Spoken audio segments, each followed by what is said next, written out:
The image most people have of Franklin D. Roosevelt during World War II is familiar. The confident American president speaking calmly over the radio, reassuring millions during the darkest years of global conflict. His voice carried through living rooms, factories, and military barracks across the United States. To many Americans, he symbolized stability and determination in a world collapsing into chaos. But behind that reassuring public image was a leader navigating extraordinary pressures, secret decisions, hidden strategies, and moments of intense personal struggle. In this documentary, we will uncover 20 fascinating and lesser-known facts about Roosevelt during the war years. Stories drawn from real historical records, military correspondence, memoirs, and testimonies from those who worked closest to him.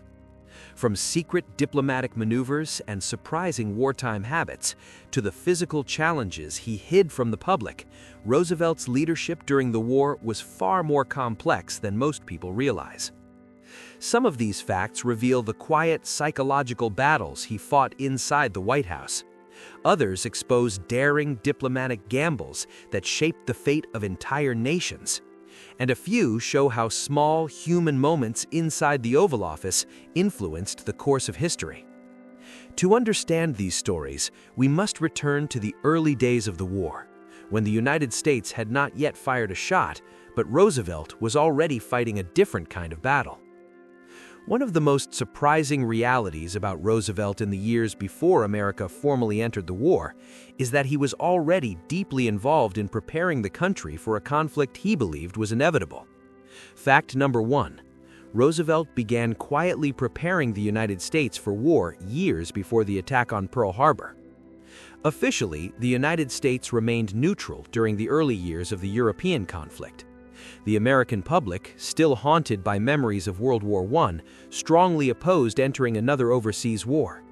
Congress passed strict neutrality laws designed to keep America out of foreign entanglements. But Roosevelt saw the situation differently. Reports arriving daily from Europe painted a grim picture. Nazi Germany under Adolf Hitler was expanding rapidly across the continent. France had collapsed. Britain stood alone. Roosevelt believed that if Nazi Germany conquered Europe entirely, the balance of power in the world would shift in ways that threatened the security of the United States itself. Yet he could not openly prepare for war without political backlash. So he began to move carefully. Inside the White House, Roosevelt pushed for military expansion under the language of national defense. Shipyards were ordered to increase production. Aircraft factories began building bombers and fighters at unprecedented rates. Military planners were quietly instructed to study possible global war scenarios. Many Americans believed these measures were simply defensive precautions.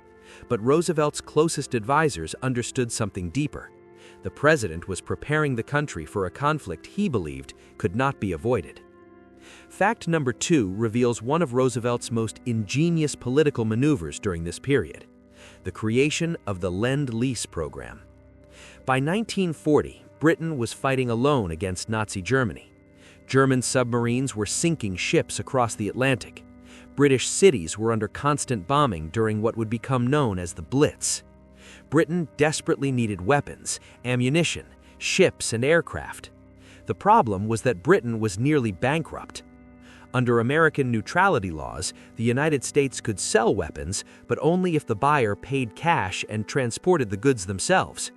Britain no longer had the money. Roosevelt understood that if Britain collapsed, Germany would dominate Europe. But convincing Congress and the American public to give massive military aid to a foreign nation was politically risky. So he explained his solution using a simple analogy during one of his famous press conferences. "If your neighbor's house is on fire," he said, "you don't sell him a garden hose, you'll lend it to him so he can put out the fire." This idea became the Lend-Lease Act of 1941. Under the program, the United States would supply allied nations with war materials without immediate payment. Ships, tanks, food, fuel, aircraft, trucks, vast quantities of supplies began flowing across the Atlantic. Over the course of the war, Lend-Lease would deliver more than $50 billion in aid to allied countries. Historians often say it turned the United States into what Roosevelt himself called the arsenal of democracy. But the decision was controversial at the time. Critics accused Roosevelt of dragging the country toward war. Privately, Roosevelt believed the opposite. He thought Lend-Lease might help Britain survive long enough to avoid a war that would eventually involve America anyway. Fact number 3 reveals another surprising aspect of Roosevelt's leadership during the war: the extraordinary effort taken to hide the severity of his physical condition. Roosevelt had been paralyzed by polio in 1921. By the time he became president, he could no longer walk without heavy leg braces and assistance. But during the war years, the White House worked carefully to control how the president was photographed and seen in public. Most Americans knew Roosevelt had difficulty walking. What they did not fully understand was how physically exhausting even small movements were for him. Standing upright required immense effort. Walking even a few steps demanded that he lock heavy steel braces onto his legs while leaning on someone's arm or gripping a cane. Photographers were discouraged from capturing images that revealed this struggle. Press conferences were carefully staged. Roosevelt often appeared seated behind his desk, projecting calm authority. Why did this matter? Because Roosevelt believed that during wartime, the nation needed to see strength and stability in its leadership. Many historians argue that maintaining this image was itself part of the war effort. Fact number 4 reveals a little-known story about Roosevelt's nightly work habits during the war. Unlike many leaders who worked primarily during the day, Roosevelt was famous for holding late-night meetings that stretched deep into the early morning hours. Staff members sometimes joked that the White House operated on Roosevelt time. Military briefings often began after dinner and continued past midnight. Advisors, generals, and diplomats might receive calls from the president at 2 or 3 in the morning. Roosevelt preferred these quiet nighttime hours. The world was calmer then, fewer interruptions, more time to think. And some of the most important strategic decisions of the war were discussed during those late-night conversations. One White House aide later recalled entering the Oval Office at 1:30 a.m. to find Roosevelt studying naval maps spread across his desk, cigar smoke hanging in the air as he quietly debated shipping routes and submarine threats. Fact number 5 reveals Roosevelt's personal involvement in military strategy, something many people underestimate. While the president relied heavily on military leaders such as George C. Marshall and Dwight D. Eisenhower, he was far from a passive political leader. Roosevelt read military reports daily, he studied maps, he questioned generals about logistics, troop movements, and industrial capacity.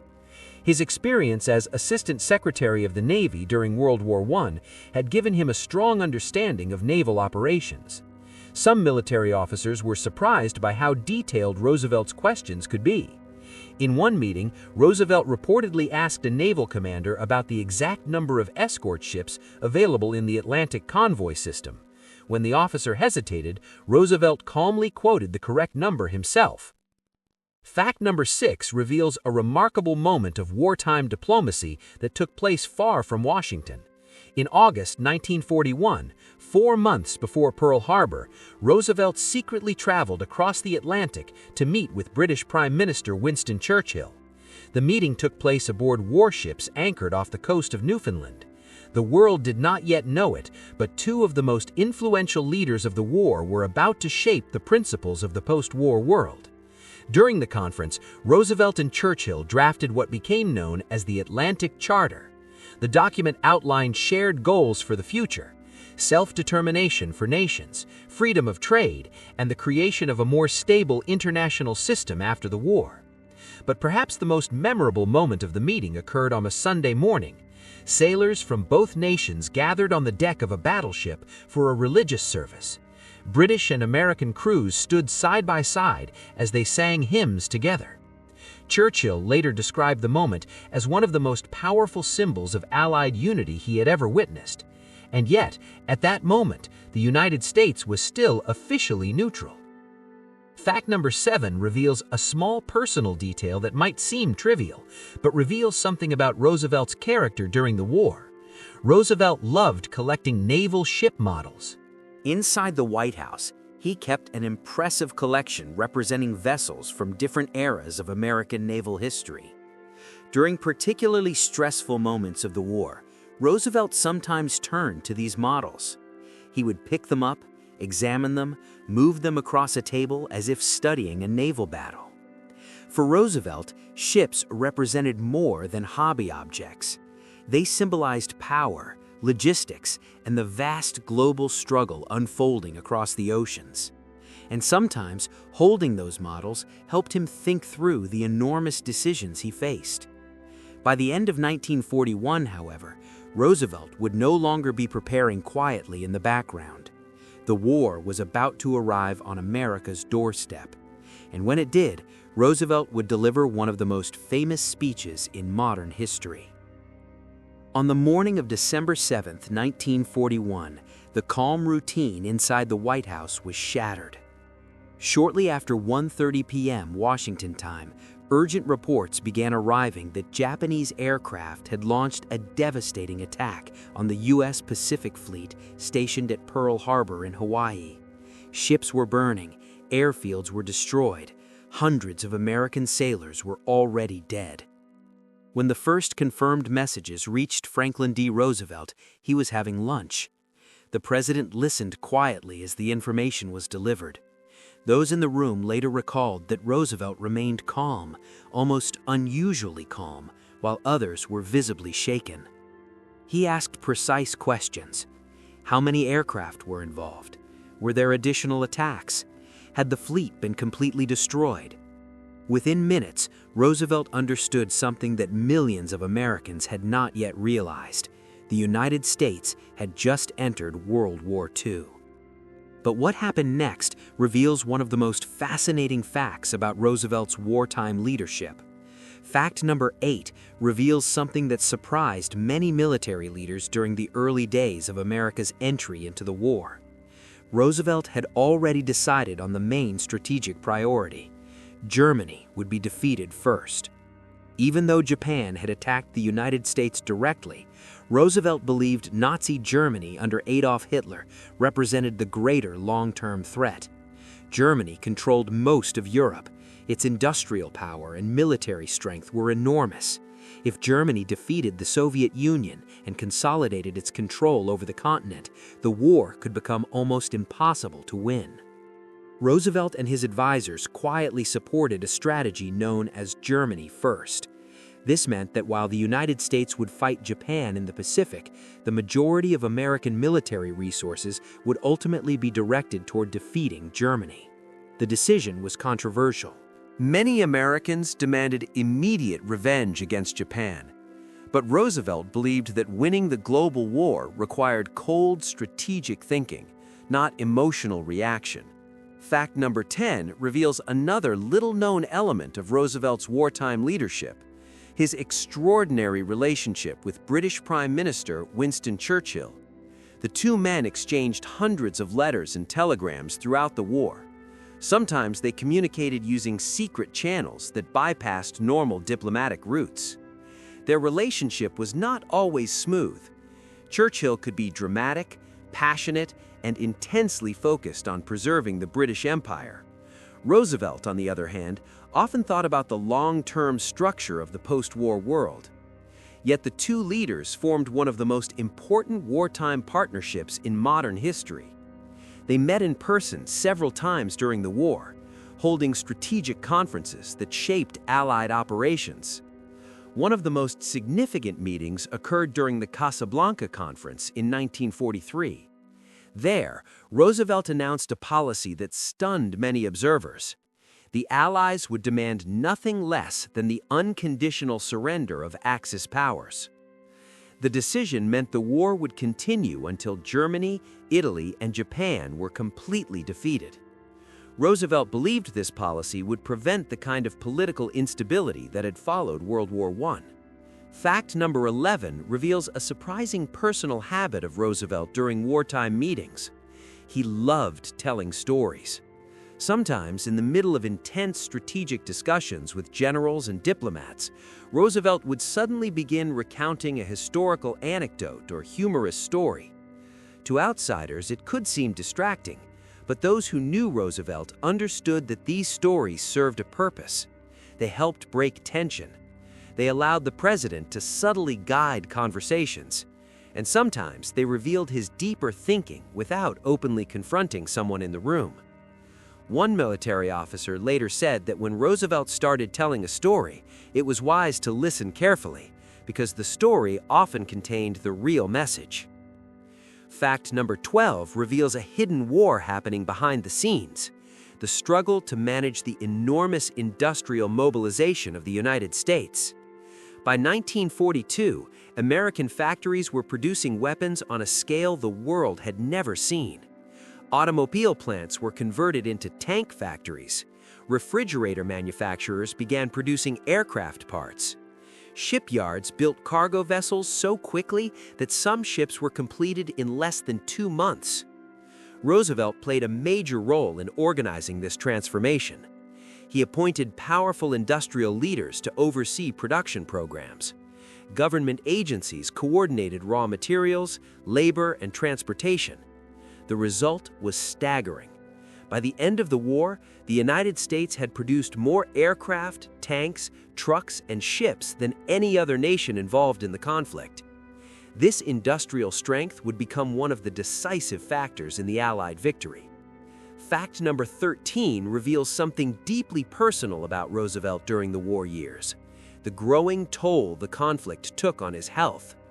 By the early 1940s, Roosevelt had been president for nearly a decade.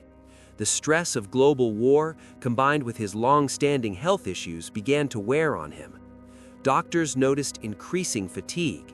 His blood pressure was dangerously high. Yet Roosevelt rarely slowed his schedule. He continued holding long meetings, reading reports late into the night, and maintaining constant communication with Allied leaders. Few Americans realized how fragile the president's health had become. Fact number 14 takes us to one of the most important strategic debates of the entire war: where the Allies should open a second front against Germany. The Soviet Union, led by Joseph Stalin, was absorbing the full force of the German army on the Eastern Front. Millions of Soviet soldiers were dying. Stalin repeatedly demanded that the Western Allies invade Western Europe to relieve pressure on Soviet forces. Churchill initially preferred attacking Germany through the Mediterranean. Roosevelt found himself balancing between these competing strategies.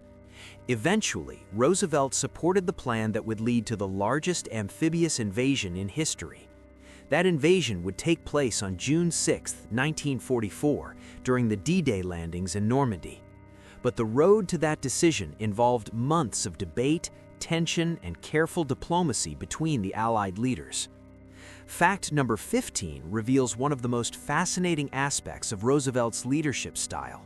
He rarely gave direct orders during strategic discussions. Instead, he preferred guiding conversations in ways that allowed others to reach the conclusion he already favored. Some historians describe this as Roosevelt's invisible leadership. He listened carefully, he asked questions, he encouraged debate, and gradually the discussion often moved toward the decision Roosevelt believed was correct. Those who worked with him sometimes realized afterward that the president had quietly shaped the outcome all along. By the middle of the war, Roosevelt was coordinating a vast global alliance, managing relationships with Britain, the Soviet Union, China, and dozens of other nations. The war stretched across multiple continents, oceans, and political systems, and Roosevelt sat at the center of it all. But as the conflict intensified, another series of secret meetings would determine how the war might end and what the world would look like afterward. By 1943, the global balance of World War II had begun to shift. The Axis powers were no longer advancing across continents with unstoppable momentum. German forces had suffered catastrophic losses in the East, particularly after the brutal battle that ended in Soviet victory at Battle of Stalingrad. In North Africa, Allied troops had driven Axis forces from the continent, and in the Pacific, the United States had begun pushing back Japanese expansion. But even as the tide of war started to turn, the Allied coalition faced a different kind of challenge: Winning the war required coordination between three very different leaders: Franklin D. Roosevelt of the United States, Winston Churchill of Britain, and Joseph Stalin of the Soviet Union. Each represented a different political system, each had different priorities, and each had a different vision for what the world should look like after the war ended. Fact number 16 reveals one of the most fascinating aspects of Roosevelt's wartime diplomacy: his belief that he could personally build trust with Stalin. Many Western leaders deeply distrusted the Soviet leader. Stalin ruled a brutal authoritarian regime and had conducted widespread political purges during the 1930s. Yet Roosevelt believed that maintaining a working relationship with Stalin was essential to defeating Germany. More than that, Roosevelt believed that personal diplomacy could help keep the Soviet Union cooperative after the war. This belief would shape several critical wartime meetings between the Allied leaders. One of the most dramatic of these meetings occurred in late 1943 at the Tehran Conference. It was the first time Roosevelt, Churchill, and Stalin met together in person. The conference took place in Iran, which had been occupied by Allied forces earlier in the war to secure vital supply routes into the Soviet Union. Security for the meeting was extraordinary. Intelligence reports suggested that German agents might attempt to assassinate the Allied leaders. Soviet security forces flooded the city. American and British guards monitored every entrance to the compound where the leaders stayed. Roosevelt made a surprising decision during the conference. Instead of staying in the American embassy, he chose to stay inside the Soviet embassy complex, closer to Stalin. Officially, the reason was security. Unofficially, Roosevelt believed the arrangement would allow him more opportunities to speak privately with the Soviet leader. And those private conversations were crucial. At Tehran, the Allies confirmed plans for the long-awaited invasion of Western Europe that would eventually become D-Day. Stalin had demanded such an invasion for years, hoping it would relieve pressure on Soviet forces fighting Germany on the Eastern Front. Roosevelt supported the plan. Churchill had been more cautious. But the decision at Tehran set the stage for the massive Allied operation that would land troops on the beaches of Normandy in June 1944. Fact number 17 reveals a remarkable psychological tactic Roosevelt sometimes used during these conferences. He occasionally positioned himself as a neutral mediator between Churchill and Stalin. The two leaders often clashed during strategic discussions. Churchill worried about Soviet expansion into Eastern Europe. Stalin accused Britain of delaying the Second Front to weaken the Soviet Union. Roosevelt sometimes stepped into the middle of these arguments, calming tensions and steering the conversation toward practical military objectives. His goal was simple: keep the alliance together long enough to defeat Nazi Germany. Fact number 18 reveals an unusual detail about Roosevelt's travel during the war. Despite his declining health and physical disability, Roosevelt traveled enormous distances to attend these conferences. Flights and sea voyages during wartime were dangerous. Enemy submarines prowled the Atlantic. Aircraft could be attacked or forced down by mechanical failure. Yet Roosevelt insisted on meeting the Allied leaders in person. These journeys were physically exhausting for him. Long flights placed strain on his already fragile health. But Roosevelt believed that face-to-face diplomacy could achieve things that letters and telegrams could not. And in many cases, he was right. By 1944, Allied forces had landed in France during the D-Day invasion and begun pushing westward toward Germany. At the same time, Soviet armies were advancing from the east. Germany was now trapped between two enormous military fronts. But the closer the Allies came to victory, the more urgent the political questions became. Who would control Eastern Europe after the war? How would Germany be governed once it was defeated? And how could another global war be prevented? These questions dominated the next major Allied meeting, the Yalta Conference in February 1945. By the time Roosevelt arrived at Yalta, his health had visibly deteriorated. Photographs from the conference show a tired and noticeably thinner president. His face appeared pale and drawn. Doctors traveling with Roosevelt were increasingly concerned. His blood pressure was dangerously high, his heart was weakening. Yet Roosevelt continued working through long meetings with Churchill and Stalin, discussing the future of Europe and the world. One of the most important outcomes of the conference involved the creation of a new international organization designed to prevent future wars. Roosevelt had been thinking about such an organization for years. The failure of the League of Nations after World War I had convinced him that a stronger global institution would be necessary after the war. At Yalta, the Allied leaders agreed on the structure of what would become the United Nations. Roosevelt saw the organization as a way to maintain cooperation between the major powers even after the war ended. Fact number 19 reveals another surprising element of Roosevelt's strategy at Yalta.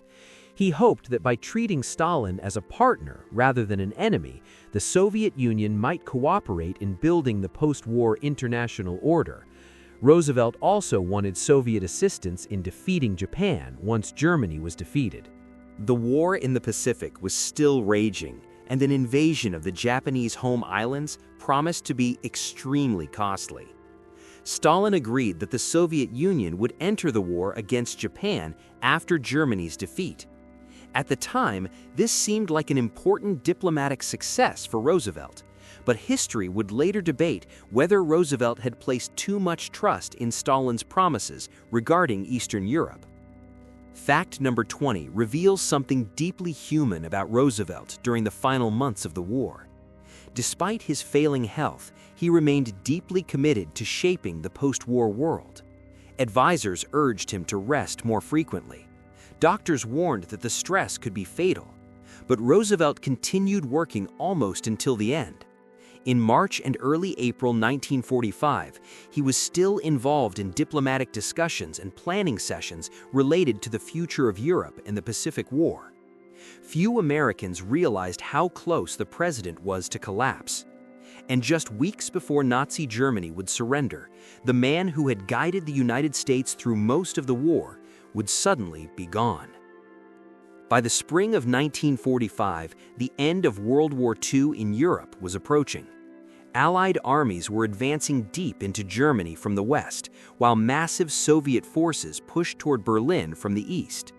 The military machine of Adolf Hitler was collapsing under the pressure of two enormous fronts. For millions of people around the world, victory finally seemed within reach.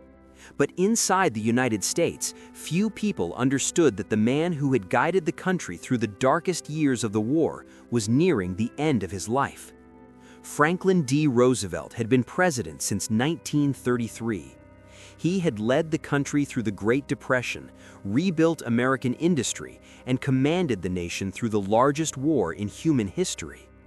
Yet by early 1945, Roosevelt was physically exhausted. Doctors had warned for months that his health was dangerously fragile. His blood pressure was extremely high, and his heart showed signs of serious strain. The intense demands of wartime leadership, long meetings, late nights, constant decision-making had taken a heavy toll. Still, Roosevelt continued working. He had just returned from the exhausting journey to the Yalta Conference, where he had negotiated directly with Winston Churchill and Joseph Stalin about the final stages of the war and the future structure of the world after the conflict.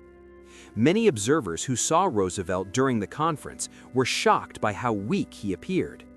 Photographs showed a thin, pale president with deep lines on his face. His energy was clearly fading, yet he remained determined to finish the work he had begun. Roosevelt believed that the final months of the war were not only about defeating Germany and Japan, but about building a system that might prevent another global catastrophe. That vision centered on the creation of a new international organization that would allow nations to resolve conflicts without another world war. That organization would soon become the United Nations. Even as his health declined, Roosevelt spent hours discussing the structure of the new institution with diplomats and advisors. But in early April 1945, the president finally allowed himself a brief moment of rest. He traveled to Warm Springs, Georgia, a quiet retreat where he had often gone for therapy since suffering from polio decades earlier.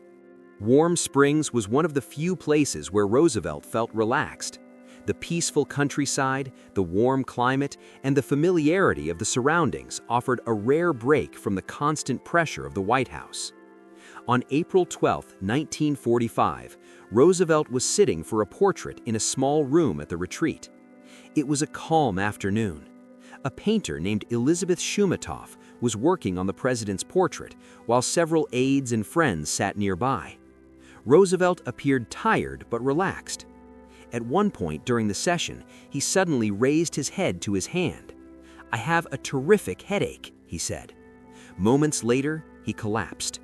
Doctors rushed to help him, but the damage was already done. Roosevelt had suffered a massive cerebral hemorrhage. Within hours, the news was announced to the nation. The President of the United States was dead. He was 63 years old. Across America and across the Allied world, the reaction was immediate shock. For more than 12 years, Roosevelt had been the central figure in American political life. Millions of people had listened to his reassuring voice during his famous fireside chats. Soldiers fighting overseas had grown up knowing him as their commander-in-chief. Now, suddenly, he was gone. Crowds gathered in silence outside the White House. Newspapers rushed out special editions. Radio broadcasts interrupted regular programming with the announcement. In London, Prime Minister Winston Churchill reportedly stared in stunned silence when he heard the news. He later described Roosevelt as the greatest friend Britain had ever had in the White House. In Moscow, Joseph Stalin expressed deep respect for Roosevelt's role in maintaining the Allied alliance. And among American soldiers fighting across Europe and the Pacific, the news spread quickly through military camps and battlefields. Many found it difficult to imagine the war continuing without the man who had led them through it. Yet the war did continue. Just weeks later, Germany would surrender following the collapse of Nazi forces and the suicide of Adolf Hitler inside his bunker in Berlin. Victory in Europe would be declared in May 1945. Roosevelt would not live to see it. His successor, Harry S. Truman, suddenly found himself responsible for finishing the war and guiding the world into an uncertain future. Truman would soon face decisions of enormous consequence, including the final phase of the war against Japan. But Roosevelt's influence did not disappear with his death. Many of the structures that shaped the post-war world had already been set in motion by his leadership. The United Nations would soon be established in 1945, becoming one of the most significant international institutions in modern history. The wartime alliance between the United States and its partners had also reshaped global politics, leading to a new balance of power that would define the second half of the 20th century. Historians continue to debate many of Roosevelt's decisions. Some argue he placed too much trust in Stalin during negotiations over Eastern Europe. Others believe his diplomatic strategy was the only way to keep the fragile Allied coalition united long enough to defeat Nazi Germany. But one fact remains widely agreed upon. Roosevelt guided the United States through two of the greatest crises in its history, the Great Depression and World War II. And during the war, he helped coordinate an alliance that defeated some of the most powerful military regimes the world had ever seen. The quiet decisions made in the White House, the secret conferences with Allied leaders, the political risks he took before the United States even entered the war, all of these played a role in shaping the final outcome of the conflict. The man who could not walk without assistance had helped lead the free world through its most dangerous hour. His story remains one of the most remarkable chapters in the history of modern leadership. And even today, decades later, historians continue uncovering new details about the choices he made during those critical years. Some of those decisions changed the course of the war. Others changed the course of the entire world. If you watched this documentary all the way to the end, tell us in the comments what you thought about these hidden stories of Roosevelt during the war. And to let us know you made it to the end, write the keyword infamy in your comment.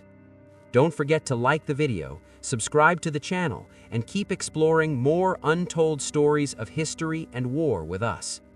And stay here on the channel, because the next videos about fascinating and little-known war stories are already appearing on your screen right now.